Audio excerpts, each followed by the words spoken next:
That's why everyone pulled out of the Copenhagen Treaty. All the third world nations that pulled out of the Copenhagen Conference pulled out because they found out that the controlling body that was going to be put in charge of all these climate credits and all the things they're trying to put in, all this cap and trade, that was going to be controlled by the World Bank and the International Monetary Fund. And these third world countries saw this and they went, hang on a minute, this is who created the third world. This is who created all the problems in our countries, and you want us to sign control over to these people. So they all pulled out, and that's why the Copenhagen Conference failed, which is a great thing. But it just goes to show, these people know, they know what's going on. They've been bitten once, they're not going to be bitten again.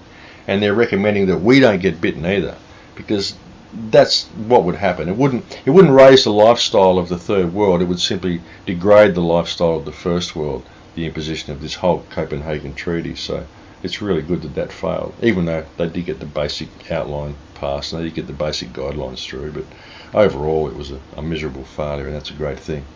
And not only that, but these people are looking to profit at the expense of everyone else. It's not just that they should control or they should kill you, but that they should actually be profiting from your fear and your loss and your debt as well, until they own everything. Well, yeah, they create a culture of profit. They create a culture where it's okay to profit from everybody. You know, they'll profit from you the way banks normally do, the way business normally does, but they create a culture where it's okay to profit from your friends. It's capitalism. You know, you set up a little thing and you profit from everybody around you and make your life better at the expense of everybody else. They make this acceptable so that when they do crash the system, you'll give them all their stuff. You'll give them all your stuff. You know, but you don't have to. If you went in this mindset where you thought profit was a good thing, you wouldn't give it to them anyway. You know, but they put you in that mindset over a generation or so, and we all think it's great to profit from each other. But our whole society, you think about it, everyone's running around trying to profit from each other. Everybody's got to collect this paper at the expense of everybody around them. That's what our whole society is structured on. So when it all crashes and the bank says, look, we've got to take all your stuff now, everyone's just going to think, oh, okay, and they're going to give it away. It's incredible, absolutely incredible how they've got everyone hijacked and hoodwinked into complying with this whole system. And that's what non-compliance is all about. The main thing of non-compliance is stop profiting from people. Start doing the right thing. Do the right thing in all that you do. Spend your life making the lives of those around you better, because if you make the lives of those around you better, then it's going to improve your life. And non-compliance is not complying with the fear, not complying with this fear-based monetary system, and doing the right thing in all that you do. That's basically what it's about, you know. And all the laws they put in place, all of these things, this is just paper. This is just people writing rules on paper. They put on a fancy suit and they say, put a rubber stamp on it, and then they say, you all have to go along with this. And we all go, oh, yes, sir. No, sir. 3 bags full, sir. Without ever thinking about it, what we're doing. What gives these people the power to write rules that we all have to go by? Don't we elect these people to act in our best interest? Aren't these people our employees? How come these people get to power and suddenly they're above the law? Don't they swear to serve the people of their country when they're appointed to office? How come when they get to office they stop to serve the people and they start to control the people? There's something seriously wrong with this picture, and people just need to open their eyes and see it. So that's a lot of what non-compliance is about as well. Which is, I think, a very important point. Going back just a touch to the energy thing, about how the different frequencies of love and fear actually affect us on a physical level, the codons in the DNA and that sort of thing, I think is very interesting, and that the fact that love is a very quick frequency which activates the codons in our DNA, and fear is very slow, it activates fewer codons, it actually starts to physically break down our cells and cause disease and illness and that kind of thing. Oh, very much, very much. And there's a whole lot to DNA. DNA is a really big topic. There's all sorts of things in our DNA, like junk DNA, which isn't actually junk DNA at all. It affects the longer waves in our DNA. And you're right, absolutely right about the long wave and the short wave. The short wave of love can activate more points on your DNA, and it can literally activate this junk DNA, these codons that, you know, the spaces between the codons. It can get certain vibrational electromagnetic waves happening there, and you can access higher senses.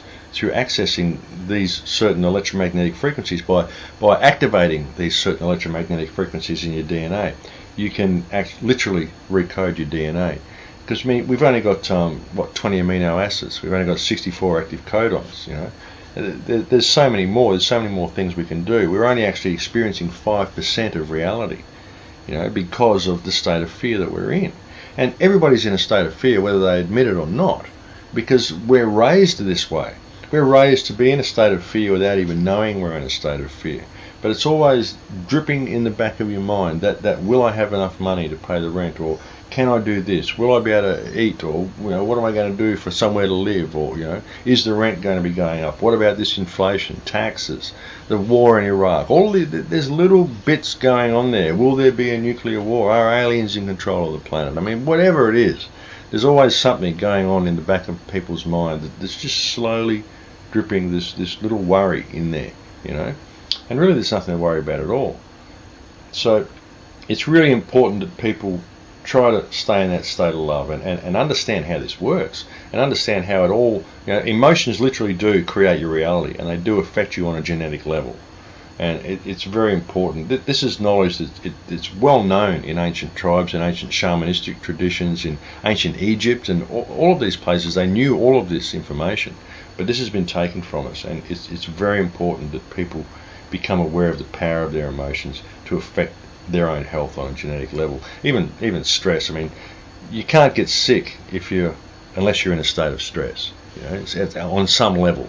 You know, you've got to be stressed about something, and when you are stressed, it creates a big opening for viruses and things to come in and attack your body. So it's very important that people try to stay in a state of love and try to understand how it works. Like I said, there's only two polarities of energy: love and fear. That's it. That's how the energy that creates all reality is expressed in an emotional way within this reality. So if you're not in a state of love, well, what are you in? And I've even been saying it even more simply lately, and saying that there's a state of love and there's a state of not love. That's it. There's only love and not love. So if you don't even want to look at it as fear, you don't want to admit that you're in a state of fear, well, if you're not in a state of love, then you're in a state that isn't love, and that's not good. You need to be in the other state. You need to be in the other polarity, because that's your natural state.